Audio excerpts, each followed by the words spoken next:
Yo, what up y'all, subscribe here, man is here sa mga nagapon ang ganam sa 46 birthday sa mga pinalangga nga mama sa moto na malit na may og mga manok ni Daystar. Prepare din og lamas para sa kananit sa manok sa moto nagbalik kapag pinaltiya kaya nagpalit mi og cake and look at that, tuwa ka baka mong gipalit aron special jud. So kato kinahuman naman may ni ulit ni Altia aron maka-prepare na pod mi sa mga lutuon. Kiparang para mo ang ulit may kapalit og cake sa moto, naggulo siya pero naday cake to pagikubok.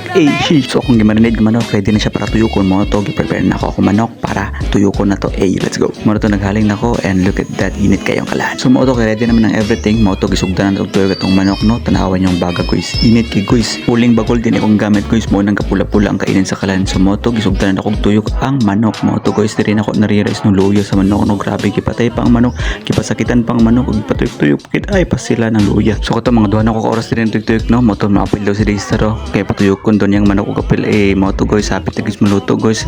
Ikatulong sala na sa uling mo to nga gusto na kay crispy na kay manok, lami na kay siya tanawon mo to guys, gamot na gid siya. And finally guys, luto na gid ang manok. Look at that crispy. Birthday to you, happy birthday mama.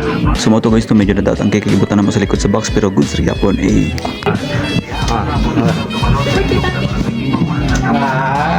Blah blah.